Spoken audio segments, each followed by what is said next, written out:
পুরা পৃথিবীটা রব সাজিয়েছেন মানুষের জন্য। দ্যাট মিনস আপনার জন্য। এবার আমি টোটাল বিষয়টা মিলাই। এই এলাকার নাম কি? ফতেয়াবাদ। বাথরুম আছে না? ময়লা পানি আছে না? এতগুলা ময়লা পানি, শত শত বছরের এই ফতেয়াবাদের ময়লা পানি যাচ্ছে কোথায়?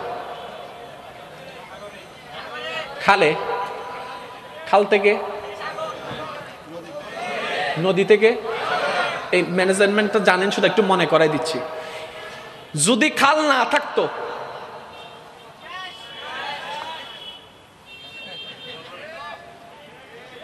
নিজেদের গন্ধে নিজেরাই, কিন্তু আজকে মাঠে বসে আছি, কোনো গন্ধ লাগছে না। ব্যাপারটা কি? এবার ভাবনার জগতে পড়ে গেলাম, শত বছরের ময়লা কোথায় গেল? তখন উত্তর দেই খালে গেল। এবার খালের মধ্যে যদি পুকুরের মতো পানি জমে থাকতো, তাহলে সমস্ত খাল ডেস্ট্রয় হয়ে যেত, দুর্গন্ধ হয়ে যেত, ধ্বংস হয়ে যেত। এবার খালের কাছে গিয়ে দেখলাম শত বছরের ময়লার কোনো অস্তিত্ব খুঁজে পেলাম না। এবার খাল মামাকে জিজ্ঞেস করলাম, মামা তুই পরিষ্কার কা? আদে সময়ে সময়ে নদী মামাই তো, সময়ে সময়ে নদী মামা আই তো কেন করে জোয়ার তাই নি বেগিন হোসাই লয় বাঁড়া লইয়ারে। এবার এতগুলা ময়লা, ফতেয়াবাদ সহ বিভিন্ন চট্টগ্রামের ময়লা সবগুলা কর্ণফুলী নদীতে। কর্ণফুলী তো সব তো ডেস্ট্রয় হয়ে যাওয়ার কথা, কিন্তু এখনো পর্যন্ত নৌকা চলছে, কত পরিষ্কার।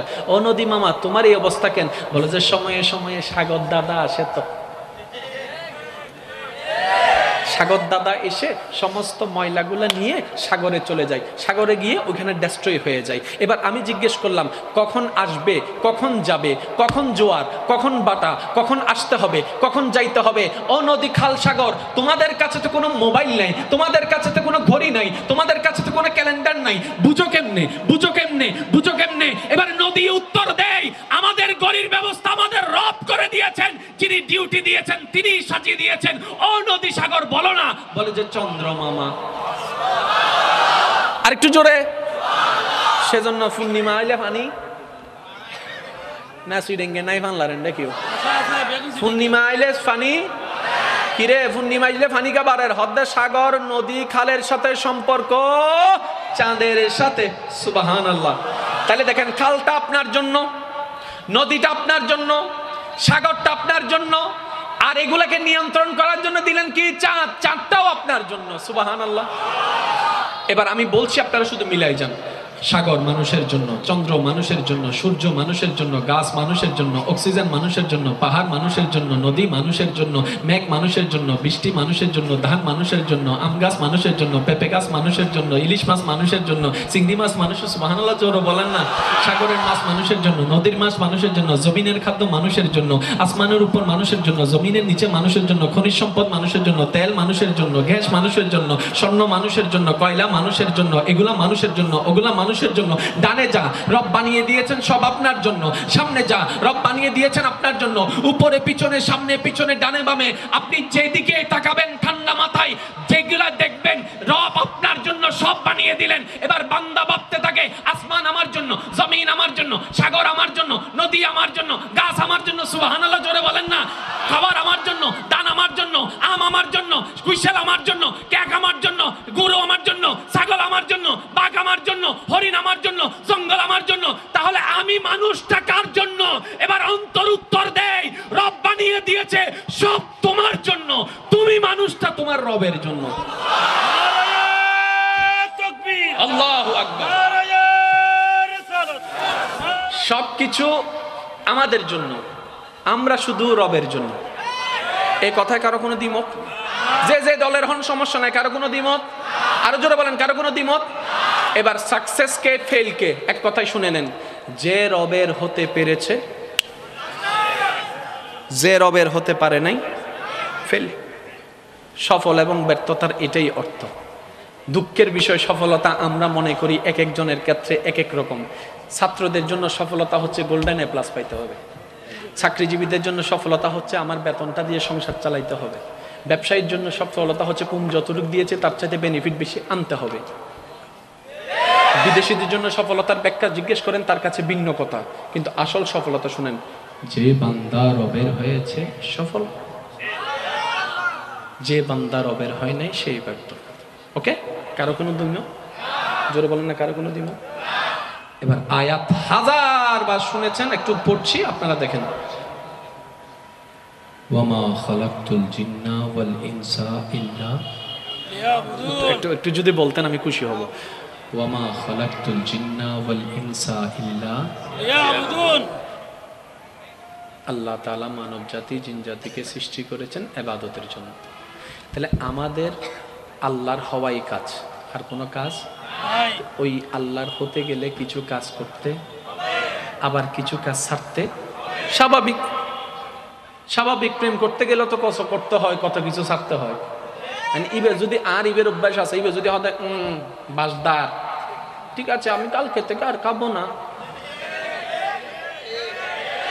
ছাড়ছে কি ছাড়ে নাই? কার জন্য? তার জন্য বলে না, কার জন্য? এবার উনি বলতেছে যদি দাড়ি রাখেন আমার বেশি সুন্দর লাগে, তাহলে করাটাও তার জন্য, ছাড়াটাও তার জন্য। তো রবের যদি হতে চান কিছু করতে হবে, কিছু ছাড়তে হবে, এটাই বাস্তবতা। আর একটু জোরে বলেন। এবার আমি প্রশ্ন করব, আপনারা শুধু বুঝে বুঝে উত্তর দিবেন। আমি কাউকে প্রেসার করব না, আপনারা শুধু শুনবেন, শোনার পরে আপনারাই সিদ্ধান্ত করবেন করতে হবে নাকি ছাড়তে হবে, আপনারাই বলবেন। নামাজ, রোজা, হজ, যাকাত, মা বাবার সাথে বেয়াদবি, বড়দের সাথে বেয়াদবি। এবার আমি যদি প্রশ্ন করি পারি না কেন, এক বাক্যে সবাই বলবে মাতন না, আরো জোর হন না, শয়তান। শয়তানে বলে আমি কি ইচ্ছি। এবার আমি আপনাদেরকে টোটাল বিষয়টা একদম শর্টকাটে বোঝাই। মাঝে মধ্যে বিভিন্ন অনুষ্ঠান থেকে আসলে দেখবেন রাতের 12টা, 1টা, 1:30, 2টা হয়ে যায়। তখন অনেকে চিন্তা করে আচ্ছা থাক, আর কিছুক্ষণ বাকি আছে, নামাজটা পড়ে তারপরে ঘুমাবো। আমি বলছি আপনাদের মিলে নাকি দেখেন তো, যখন রাতের 2টা বাজে চোখে কোনো ঘুম? 2:30 ঘুম নাই, 3টা ঘুম নাই, 3:30 ঘুম নাই। যখন একটা আওয়াজ কানের মধ্যে ভেসে আসে,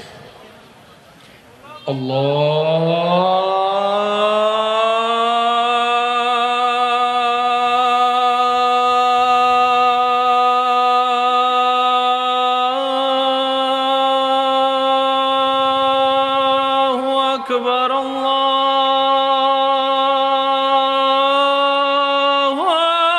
আকবার।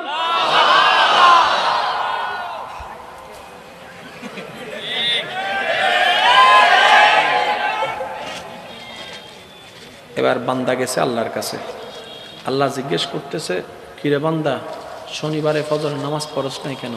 বান্দা বলতেছে আল্লাহ আমি শুধু ফজরের নামাজটা পড়ার জন্য রাতভর শুধু গেম খেললি দেখুন নোয়াই বেললে বলি, কিন্তু এই ইতে আমার পড়তে দেয় নাই। শয়তান হদ আল্লাহ আয় কিছু নগরি, হ্যাঁ কই ওনারা মিলন আয় কিছু নগরি। এবার বান্দায় হদ তুই না আজান দনের মারে। আপনি শুধু একবার বলেন আমি আগামী 2 দিন কোন প্রকার সুদ খাবো না, দেখি কেমনে খাওয়াস আমার। কারণ শয়তান আপনাকে ভিতর থেকে জ্বালাতে পারবে, কখনো আপনার মুখের মধ্যে হারাম তুলতে পারবে না যতক্ষণ আপনি হাত দিয়ে না তোলেন। এবার আপনি যদি হাতটাকে কন্ট্রোল করে ফেলতে পারেন আপনার সব কন্ট্রোল, আপনি যদি চোখটাকে কন্ট্রোল করে ফেলতে পারেন আপনার সব কন্ট্রোল, আপনার যদি পাটা কন্ট্রোল করে ফেলতে পারেন আপনার সব কন্ট্রোল। এবার একটু যদি ঠান্ডা মাথায় খেয়াল করেন, হাত, চোখ, জবান, নিঃশ্বাস, পা সমস্ত কিছু নিয়ন্ত্রণ হয় মন থেকে। এবার মনটাকে যদি কন্ট্রোল করে ফেলতে পারেন রাজত্ব আপনার। এবার আমি যদি আপনাদেরকে একদম গভীরভাবে একটু গিয়ে বলি আপনারা বুঝতে পারবেন। বান্দার কাজ হচ্ছে যেমনে পারে তেমনে আল্লাহকে খুশি করা। তাহলে আমরা বুঝতে পারলাম কিছু কাজ আমাদেরকে করতে হবে। এবার সেই কাজগুলা কি? ওয়ামা খালাকতুল জিন্না ওয়াল ইনসা ইল্লা লিয়াবুদুন। রব আমাদেরকে সৃষ্টি করেছেন ইবাদতের জন্য। এই কথা নিয়ে তো কারো কোনো দ্বিমত নেই। এবার আমি যদি জিজ্ঞেস করি আমাদেরকে কি করতে হবে? ইবাদত করতে হবে। একটু জোরে বলেন আমাদেরকে কি করতে হবে? ইবাদত। এবার আমি যদি একটু জিজ্ঞেস করি আপনাদের যার যেটা মন চায় সেটা বলবেন। ইবাদত মানি জোরে জোরে, আরো জোরে। তাহলে আপনারাই স্বীকার দিয়েছেন, আমি কিন্তু কিছু বলিনি। আপনারা বলেছেন ইবাদত ইজ ইকুয়াল টু নামাজ। তাহলে রবকে খুশি করার জন্য ইবাদত করতে হবে, ইবাদত ইজ ইকুয়াল টু নামাজ। তাহলে সুতরাং আমি আপনার কথা মানলাম, কালকে থেকে আমি নামাজ শুরু করব, কিন্তু রমজানের রোজা রাখবো না।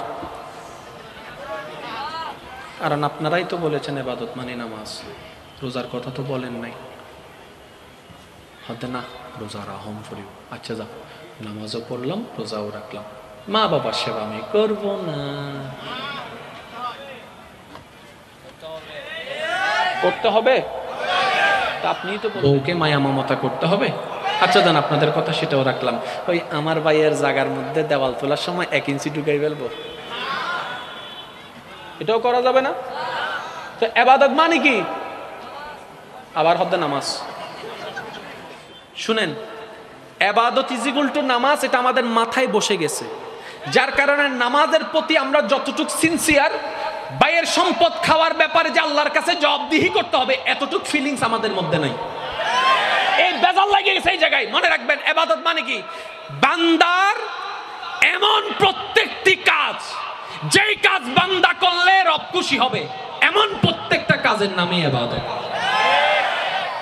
ইবাদত ইজ ইকুয়াল টু শুধু নামাজ নয়, প্রত্যেকটা এমন কাজ আপনার করার কারণে যেটা রব খুশি হবে। সুবহানাল্লাহ বলবেন না? এবার আপনারা বলেন সওয়াব কোনটাতে? ইবাদতে। সওয়াব কোনটাতে? এবার আমি প্রশ্ন করব, আপনার উত্তর দিবেন। ক্ষুধার্তকে খানা খাওয়ানো গুনাহ না সওয়াব? কেন? এটা ইবাদত। আরেকটু জোরে বলবেন না? তৃষ্ণার্তকে পানি পান করানো সওয়াব। কেন? এটা ইবাদত। কেউ চিকিৎসার টাকার জন্য পাচ্ছে না, আপনি চিকিৎসার ব্যবস্থা করে দিলেন, ইবাদত। কোন একটা মেয়ের বিবাহ হচ্ছে না, 3-4 জন ভাই দাঁড়ায় গেলেন, বাবারা দাঁড়ায় গেলেন, নিজের মেয়ের মতো বোনের মতো বিয়ে দিয়ে দিলেন, ইবাদত। কেউ পড়তে পারছে না, পড়ার ব্যবস্থা করে দিলেন, ইবাদত। গভীর মনোযোগ, গভীর মনোযোগ, গভীর মনোযোগ, একটু খেয়াল করবেন। কেউ রাস্তা চিনছেন, আপনি শুধু তাকে একটু সেকেন্ডের দাঁড়ায় ওই রাস্তাটা দেখাই দিলেন, ইবাদত। রাস্তা দিয়ে হেঁটে যাচ্ছেন, একটা প্যারাক দেখলেন, একটা কাঁটা দেখলেন, শুধু 2টা সেকেন্ড ব্যয় করে কাঁটাটা সরাই দিলেন, ইবাদত। আর একটু জোরে বলেন, আর একটু জোরে বলেন। কারো একটা গোপন খবর জানলেন, কিন্তু বললে সে বেইজ্জত হয়ে যাবে সমাজে, আপনি জেনেও গোপন করে রাখলেন, ইবাদত। আর একটু জোরে। কোন একটা জায়গায় খেতে বসলেন, আপনি নিজে না নিয়ে অন্যকে মেহমানদারি করলেন, ইবাদত। আর প্রত্যেকটা ইবাদতেই সওয়াব, আর প্রত্যেকটা সওয়াবেই জান্নাতে যাওয়ার রাস্তা। তার মানে কি? শুনে রাখুন, সওয়াব কখন হয়? বান্দার যেই কাজে রব খুশি হয়। হাই হাই হাই, একটু একটু মনোযোগ দিবেন। বান্দার যেই কাজে রব খুশি হয় এমন প্রত্যেকটা কাজ ইবাদত হয়। প্রত্যেকটা কাজ যা ইবাদত হয়, ওই ইবাদত হলেই ফেরেশতা সওয়াব লিখতে শুরু করে। তাহলে সিস্টেম হচ্ছে এটা, নাকি আর কোন সিস্টেম আছে মনে হয়? তাহলে আমাদের কাজ করতে হবে কার খুশির জন্য? জোরে বলেন না কার? আর একটু জোরে বলেন। যদি করতে পারি সাকসেস, করতে না পারে ফেল। কারো কোনো দ্বিমত? এবার বাস্তবতায় আসেন। আমরা একটা মসজিদ বানাইলেও সওয়াবের জন্য বানাই না? ভুল বললে আপনারা বলেন, আমি বললাম। মসজিদে দান করলেও সওয়াবের জন্য দিই, কাউকে দান দিলেও সওয়াবের জন্য দিই। আমি জিজ্ঞেস করলাম, ভাই শুনছেন আমার কথা? সবাই শুনতে পাচ্ছেন? আমি জিজ্ঞেস করলাম, ভাই খাওয়াইলেন মনে হয় মানুষদেরকে, কেন? সওয়াবের জন্য। মাশাআল্লাহ। তো এতগুলো সওয়াব দিয়ে কি করবেন? বলে যে সবগুলো গাট্টি বানতেছি। কি করবেন? সওয়াবের গাট্টিটা ফাল্লায় তুলে দিব, ফাল্লায় তুলে দিলে বাড়ি হলেই জান্নাত। বাপরে বাপ, ঠিক না? কয় হ্যাঁ। এবার আসেন, আমি আপনাদেরকে একটা প্রশ্ন করছি, আপনারা উত্তর দিবেন। আল্লাহ কি সৃষ্টি না স্রষ্টা? তাহলে একটু আলাদা রাখেন। স্রষ্টা। ফেরেশতা, জান্নাত, মানুষ, জিন, আর একটু জোরে, আসমান, জমিন। এবার স্রষ্টার সৃষ্টিতে রোল নাম্বার 1 কার? আশরাফুল মখলুকাত রব কাকে বলেছেন? মানুষকে। একটু বলেন কে? রোল নাম্বার 1 কে? আরো জোরে বলেন, রোল নাম্বার 1 কে? তাহলে স্রষ্টার সৃষ্টিতে রোল নাম্বার 1 যদি আপনার হয়, ফেরেশতার হচ্ছে কয় নাম্বার? জোরে বলেন।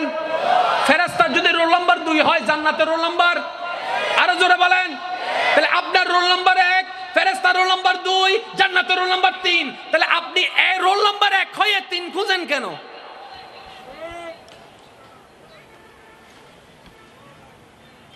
আপনার রোল নাম্বার 1, যোগ্যতা থাক না থাক, আপনার রব বলেছেন আমার এই মানুষ শ্রেষ্ঠ, আশরাফুল মাখলুকাত। আপনার আমার যোগ্যতা থাক, আপনার আমার যোগ্যতা থাক, কিন্তু আপনি আমি ফেরেশতার তুলনায় শ্রেষ্ঠ, জান্নাতের তুলনায় শ্রেষ্ঠ, কারণ আপনার রব আপনাকে রোল নাম্বার 1 দিয়েছেন। তাহলে আপনার রোল নাম্বার কত? জান্নাতের রোল নাম্বার 3 জান্নাতের রোল নাম্বার। তাহলে আপনি এখন 1 হয়ে এতদিন খুঁজছেন কি? নামাজ দেওয়ার পরে হাদিস এখন বললে আপনাদের মিল খুঁজে পাবেন। ওলামায়ে কেরামের জবান অনেক শুনেছেন, হাসরের ময়দানে এমন কিছু নামাজি যাবেন, আল্লাহ তাদের নামাজকে তাদের চেহারার দিকে, জানেন না মনে, একটু বলেন না, রোজাগুলা তাদের চেহারার দিকে। কেন? কি নাই যে, শুনেন, আল্লাহ পাক বলবেন বান্দা নামাজ পড়েছো? ইয়া রব পড়েছি। কেন পড়েছো? সওয়াবের জন্য। কি করবা সওয়াব দিয়ে? আল্লাহ ওই যে জান্নাত তাজরি মিন তাহতিহাল আনহার ওয়ালা, ওই জান্নাতটা চাচ্ছি। রব বলেছে তুমি নামাজ পড়েছো জান্নাতের জন্য, রোজা রেখেছো জান্নাতের জন্য, হজ করেছো জান্নাতের জন্য, যাকাত দিয়েছো জান্নাতের জন্য। আমি রবের জন্য কি করলাম?